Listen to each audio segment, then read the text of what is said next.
how do you, go to sources or get sources? How do you retain sources? How do you create rapport? And how do you get information first? The gentleman there in Tirumurthy, Mr. Tirumurthy is left, but he mentioned something that the government announced recently relating to solar power. But how many journalists reported it? That's what he asked. I didn't see any. I didn't either. Yeah, you didn't either. And that sort of a story, if it had that kind of impact as he mentioned, would possibly have merited, page one, at least a box. So how do journalists get information? Because you should have the nose for news, but in today's world of competitive journalism, where it's the digital wave and it sort of sweeps you, totally away from the scene, as it were. How do you get across first? But being first is not as important as being right, as we all know. And deep. And deep. And so coming from the Hindu, which, well, somebody mentioned the newspaper and all that, but I think we still have some very good and honest and hardworking and passionate journalists, because the Press Institute of India has been connected with many of them. In fact, we are going to, announce the PII ICRC Awards in Delhi next week, and we've seen some fascinating stories. So I don't really think that who owns the paper and all that really matters. We are a point. Journalists want to do good work, and they are capable and they are doing it. So Ramesh, over to you. And thank you very much for readily agreeing to come and speak. Pleasure. So can I take an hour now? Are you all ready for a 1 hour enthralling lecture on media report? You're not. To tell you a secret, even I am not. So considering that there is an identity of mind, consensus, I will wind it up in 5-6 minutes. Well, the answer to Shashi's question basically lies in the whole sector itself. I've had the privilege to cover the last quarter century many sectors of business journalism, excepting perhaps IT. So IT has always been taken away by some other colleague. So I never got to do that, but at various points in time I've covered, banking, infrastructure, finance, automobile, so on and so forth. But I tell you, the most complex subject is energy. It's a bloody complex subject. And why is that so? Most people know this intuitively, but I'm just articulating this. Because of the sheer variety and number of elements, sub-elements, sub-elements in this, the whole thing that we know as energy. Just look at it. When we talk of energy, you have energy generation and energy delivery, broadly.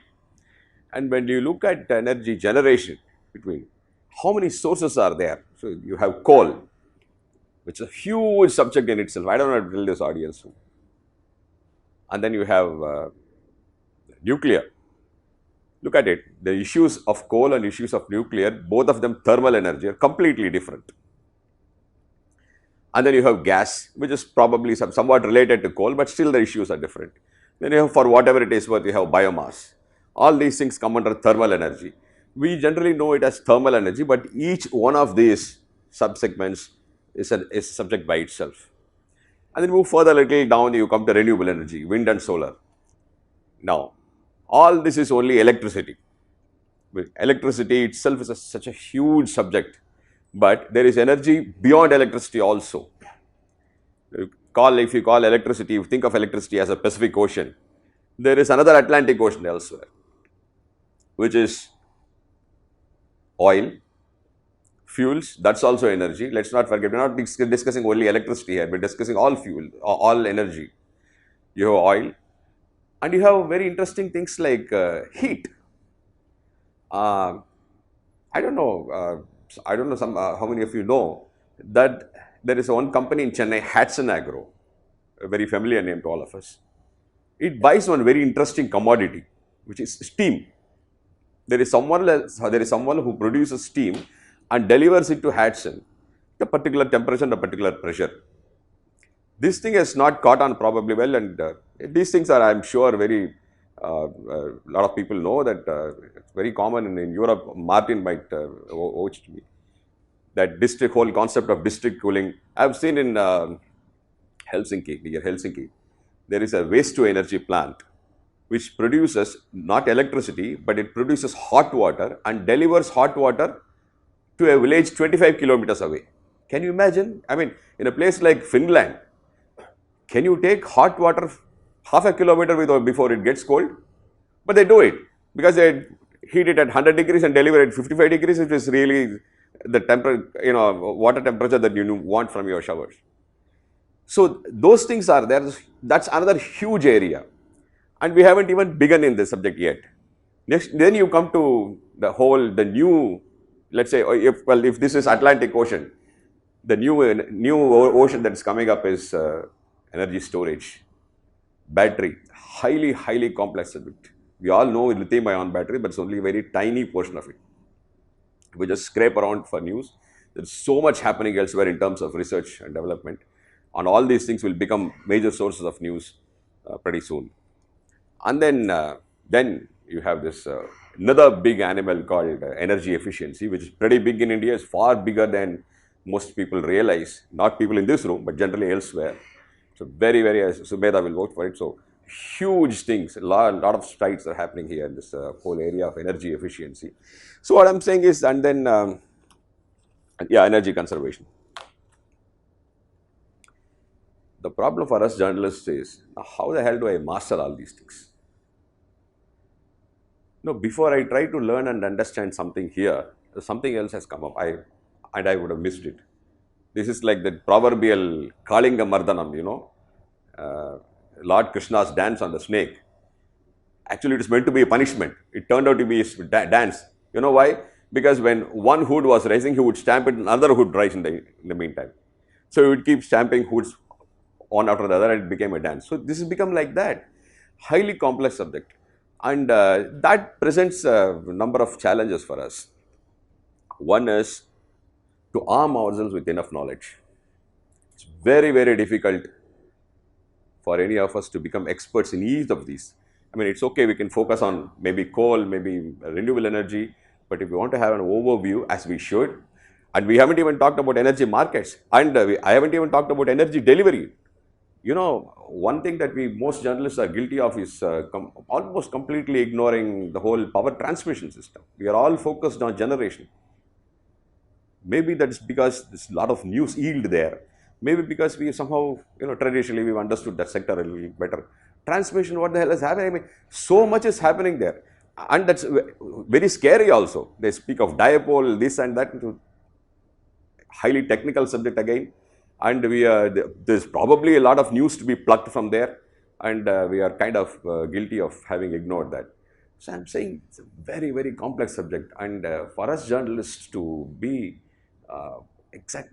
what we ought to be, we do need help from you guys also.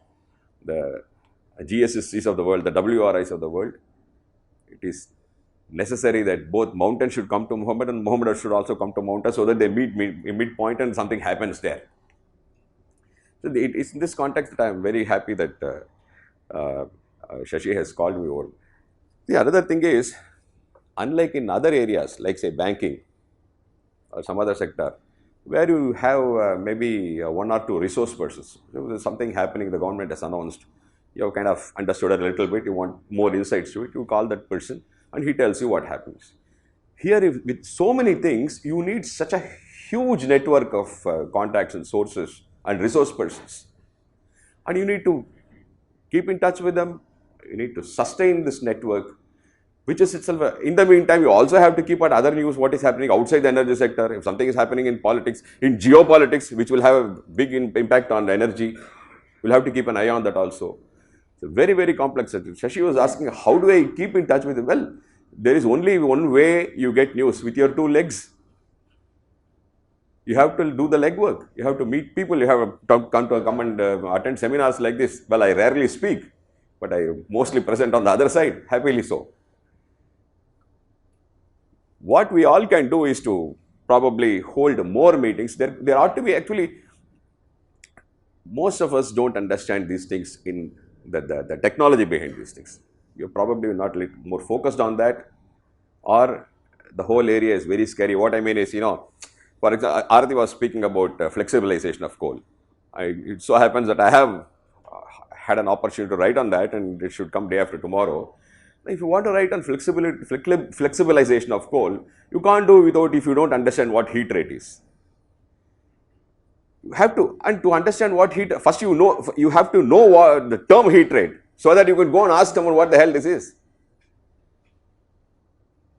What I'm saying is, it is incumbent upon us to understand the technology behind these things. That's some arm ourselves with a little more technical information, or in fact, a lot more technical information than we do today.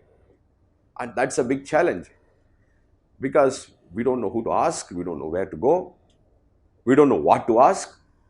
I mean, it's very comfortable. We are very comfortable to go and say, okay, how much are you going to invest in our state? Or how many gigawatts of solar power is going to come in the next year? Or you take up a Mercom report and put out a story saying, last quarter this is what happened. But if you want to go beyond that, each and every of these sub segments, certainly need cooperation of all of us here. And to the simple answer to Shashi's question is, like I said, the only way you get news is hard work. You can Google a background, that's a big comfort today, but there's really no way other than to go present yourself where news is happening. Go to Akshay Kumars of the world, go to Tangent, go sit there, physically be present, talk to people, and make sense of it. Have resource persons make sense of it, and produce something that is worthwhile. And in this, of course, we certainly need all your cooperation, and some of us are willing. Sometime back, Press Information Bureau here, PIB, used to organize this just workshop for journalists.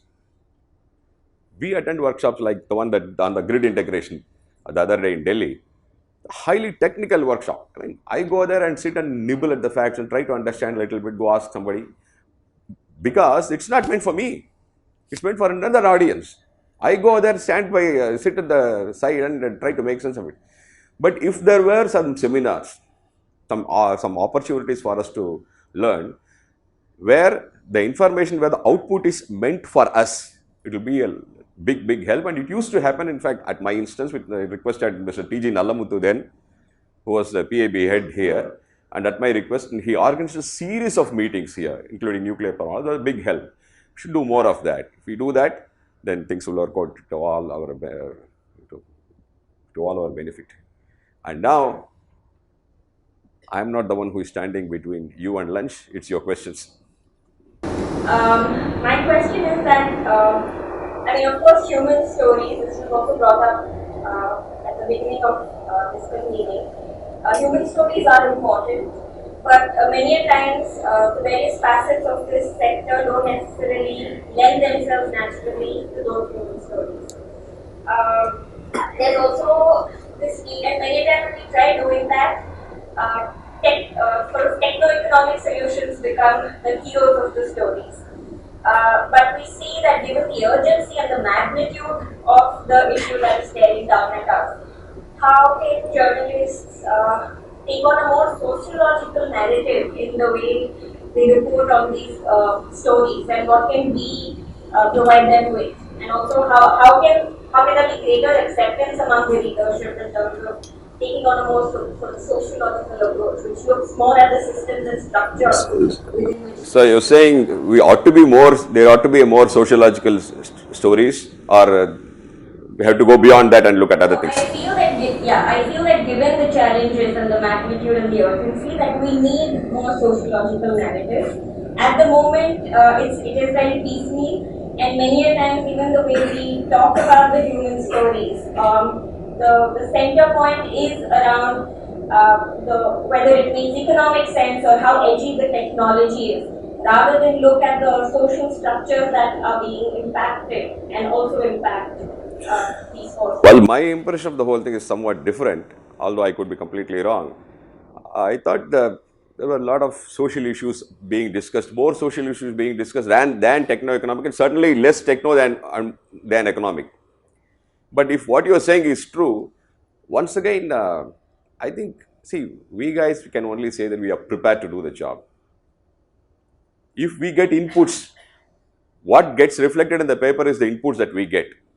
Now, we go seeking inputs up to a point. Beyond that, we also need inputs. If we do get inputs about this, is what you call sociological approach to these stories, I'm sure there will be a lot of takers. At the end of the day, it all depends upon how we present a story. That is our only expertise. We are not experts in anything. We are experts in understanding something and writing something in a manner, or at least we are supposed to be experts in that, and writing it in such a manner that it reaches a large number of people. So it's the input-output norm. You see, if the input is there, the output will also be there. Yeah. I wanted to respond to it. I wanted to respond to it. Yeah. Go ahead. I mean, I think in some cases the socio-cultural story doesn't cut ice. But for example, public health. Some speaker mentioned in the morning, public health is a concern. For example, in the air pollution campaign, public health is a concern. But on the other hand, the delay in the installation of the equipment which will clean up the the stack emissions is not being accelerated simply because public health is being impacted. So that techno-economic analysis is important, and even then, if the cost benefit says that so many million people are dying versus the power cost on an average will increase 50 paisa per kilowatt hour, it took that much time for the government to really take that decision to install those FGDs across the country, and we are still delaying on those timelines. I mean, I think the fact of the matter is not everything can be social and should not be. It is good to mainstream all those things, and that is important, but it is also important to keep the fact where it is and let those decisions be taken on those techno-economic criteria. At least that's how I see it. I just clarify. So when I say a sociological narrative, I don't relate to social issues or social cultural issues. What I mean are the structures that are there, the institutions, right? The institutions and the kind of incentives. Part of it is also the political economy. So it's sort of bringing all of these together, and right now that is not, for some reason, the narrative that exists currently doesn't lend itself to that. So how do we then look at it? So One word answer is ignorance. One word answer to that is ignorance. I just wanted to ask about this input-output strategy that you're talking about. How does one go about it? For example, energy is not a topic that has a lot of readership, and because of that, when you want to place an article or you have something that you think is important, it's always a difficult process, that sort of input-output. And how do you streamline it? How do you go about doing that? I mean, your question is, how do you reach out to us? Simple, there are so many forums to do that. One, you simply write to us, reach out to us. It shouldn't be difficult. Okay? It works often. It works often enough. Okay? And then there are public relations agencies who do the job. And the associations and organizations do take up a lot of these issues. And be a good idea to participate when such things happen.